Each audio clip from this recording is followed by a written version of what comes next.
Boris Johnson was last night struggling to prevent a large Tory revolt on COVID passports from turning into a humiliation, with ministerial aides now threatening to resign. More than 60 Conservative MPs have publicly vowed to oppose the Prime Minister's Plan B measures set to be voted on in the Commons tomorrow. The number is already larger than Mr. Johnson's biggest rebellion of this parliament, with 24 hours still to go until the vote. MPs will be asked to approve the extra restrictions already imposed, such as the return of compulsory face masks in indoor public settings. They will also vote on controversial new legislation to introduce COVID passports requiring all those seeking to access larger venues to show proof of vaccination or a negative test. Mr. Johnson's last large rebellion was in December 2020 when 55 Conservatives revolted over the introduction of the TES system in England. Ahead of tomorrow, the government is thought to have placed 10 parliamentary private secretaries,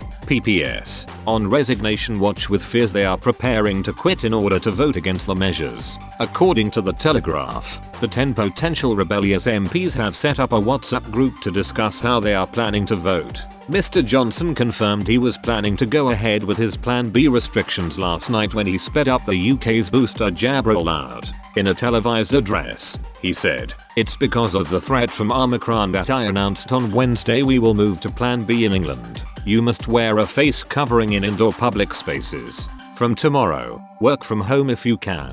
And from Wednesday, subject to a vote in Parliament, you'll need to show a negative lateral flow test to get into nightclubs and some large events if you're not double vaccinated. These measures will help slow the spread of Omicron.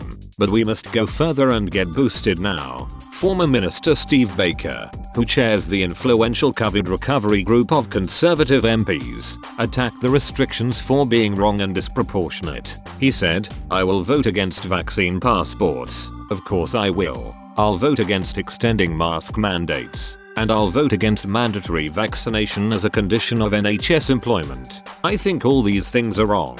They're disproportionate and there's inadequate evidence that they're required. And I really think this is a crucial point here now. What's on the table is what kind of society we're creating as we go forward." Stockton South MP, Matt Vickers, who was one of the 2019 intake representing ASO, called former Labour Red Wall constituency, told Times Radio, "I do not believe we should be going down the Plan B route. We talked about learning to live with it. We promised people they will get these boosters and their arms and the world will come back to normal. Kids will be able to go to school properly without masks on.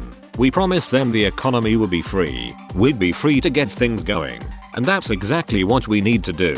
Last night the Prime Minister said all adults in Britain eligible for a vaccine would be offered a booster by the end of this year. The ambitious target means administering as many as 1 million jabs a day, hinting a new national lockdown would be necessary unless the vaccines can urgently be given. He added, "A wave of Omicron through a population that was not boosted would risk a level of hospitalization that could overwhelm our NHS and led sadly to very many deaths." Former Tory leader Sir Ian Duncan-Smith warned the introduction of Plan B appeared to be a stepping stone towards lockdown, saying it feels like lockdown by stealth. Mr. Johnson's Plan B is likely to still pass through the Commons tomorrow after being given its backing by the Labour Party.